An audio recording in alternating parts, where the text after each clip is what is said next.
할렐루야. 십자가의 복음 안에서 참 자유와 평안을 누리시는 축복의 날이 되시기를 바랍니다. 오늘 말씀은 사무엘하 20장 4절에서 10절입니다. 왕이 아마사에게 이르되 너는 나를 위하여 3일 내로 유다 사람을 큰 소리로 불러 모으고 너도 여기 있으라 하니라. 아마사가 유다 사람을 모으러 가더니 왕이 정한 기일에 지체된지라.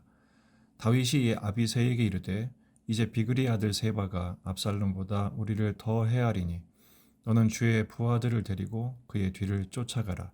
그가 견고한 성읍에 들어가 우리들을 피할까 염려하노라 하매 요압을 따르는 자들과 그렛 사람들과 블렛 사람들과 모든 용사들이 다 아비새를 따라 비그리 아들 세바를 뒤쫓으려고 예루살렘에서 나와 기브온 큰 바위 곁에 이르매 아마사가 맞으러 오니 그때 요압이 군복을 입고 띠를 띠고 칼집에 꽂은 칼을 허리에 맸는데 그가 나아갈 때 칼이 빠져 떨어졌더라.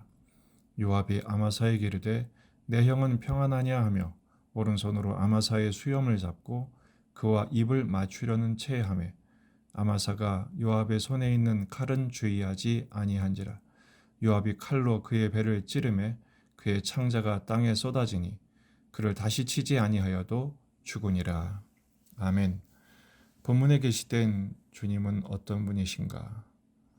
하나님의 백성들이 서로 죽이는 자가 아니라 살리는 자가 되기를 원하십니다. 다윗은 아마사에게 명령을 내립니다. 3일 내로 유다 사람들을 모으고 너도 여기 있으라. 전군을 불러서 세바를 대적하기 위함이죠. 하지만 어찌된 일인지 아마사는 지체합니다. 그러자 5절에 곧바로 아비새에게 명령을 합니다. 세바의 뒤를 네가 쫓으라. 그러자 요압과 또 요압을 따르는 자 그레딘, 블레딘 모든 용사들이 그 뒤를 따르게 됩니다. 기브온 큰 바위 곁에서 요압이 아마사를 맞게 되죠. 요압이 아마사를 맞으러 나가면서 칼로 찔러서 그 아마사를 죽여버립니다. 배에 창자가 쏟아질 정도로 즉사를 하게 되죠. 그때 요압이 아마사에게 위장 평안을 묻습니다. 내 형은 평안하냐? 사촌지간이었던 것이죠. 하지만 평안을 물으면서 칼로 그를 찔러 죽인 것이죠. 다윗은 아마사를 용서했었습니다. 다윗도 용서한 아마사를 요압이 죽인 이유가 뭘까요? 원래 아마사는 압살롬의 군장이었습니다. 하지만 다윗은 국가통합책을 써서 아마사를 용서하고 오히려 다윗의 군장으로 삼았던 것입니다. 하지만 요압은 그 아마사를 자기 손으로 죽입니다. 요압이 죽인 사람은 이뿐이 아닙니다. 아브넬도 그랬고 압살롬도 요압이 죽였습니다. 가만히 보면 요압은 자신의 권력에 위협이 되는 인물마다 족족 죽이곤 했던 것입니다. 요압은 항상 다윗의 옆에 있었습니다. 친족이기도 했지만 항상 다윗에게 큰 도움도 되었지만 위험한 인물이었죠. 자기의 권력에 위협이 되는 사람을 전부 죽이는 사람이었습니다. 나중에 요압은 그의 본색을 드러내게 됩니다. 다윗이 노년이 되었을 때 레임덕이 따르게 되자 넷째 아들 아도니아가 반역을 합니다. 스스로 왕이 된 것이죠. 그때 요압이 아도니아의 편에 섭니다. 그의 왕은 다윗이 아니라 자기 자신이었던 셈입니다. 그런 점에서 세바와 다를 바가 없죠. 나중에 다윗이 유언을 합니다. 열왕기상 2장 5절 6절 수레의 아들 요압이 내게 행한 일 곧 이스라엘 군대의 두 사령관 네레의 아들 아브넬과 예델의 아들 아마사에게 행한 일을 내가 알거니와 그가 그들을 죽여 태평시대에 전쟁의 피를 흘리고 전쟁의 피를 자기의 허리에 띤 띠와 발에 신은 신에게 묻혔으니 내 지혜대로 행하여 그의 백발이 평안히 스올에 내려가지 못하게 하라. 결국 솔로몬이 분하야를 보내서 반역했던 아도니아와 함께 요압을 쳐서 죽이게 됩니다. 남을 죽이는 자의 결말, 결국 누군가에 의해 자신도 죽임을 당하게 된다는 것입니다. 오늘 본문에서 다윗은 살리는 자의 노력을 보여줍니다.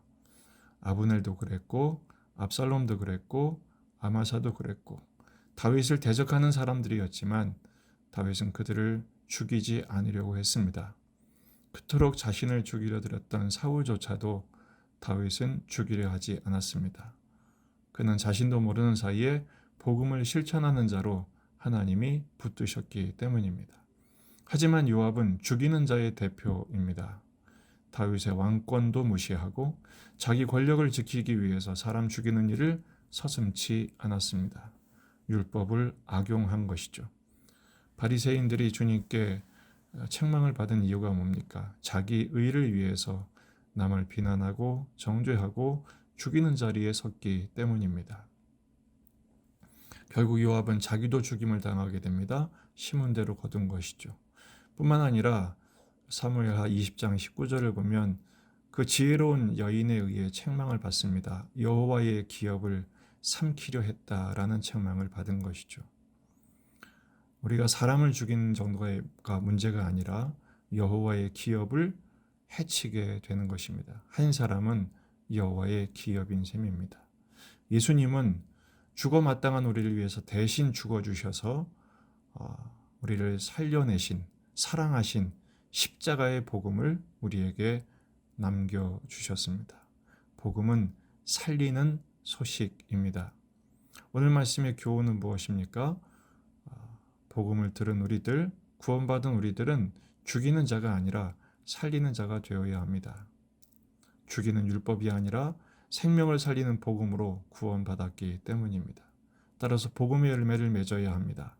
로마서 8장 1절에서 2절 그러므로 이제 그리스도 예수 안에 있는 자에게는 결코 정죄함이 없나니 이는 그리스도 예수 안에 있는 생명의 성령의 법이 죄와 사망의 법에서 너를 해방하였음이라.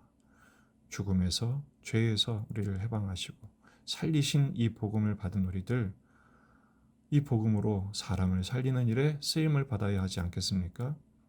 사람을 공격하는 것은 여호와의 기업을 공격하는 것입니다. 우리 나도 모르는 사이에 찌르는 말, 눈총, 미움, 비방을 일삼을 때가 많습니다. 대신에 복음의 실천을 해야죠. 살리는 말, 세우는 행동, 격려하는 일을 실천해야 합니다. 오늘 하루도 하나님의 기업, 하나님의 사람을 세우며 구원받은 자답게 살리는 자로서 살리는 자리에서 살리는 말을 하며 세우는 삶으로 참 제자의 그리스도의 제자의 삶을 순종하는 그러한 하루가 되시기를 주의 이름으로 축원합니다.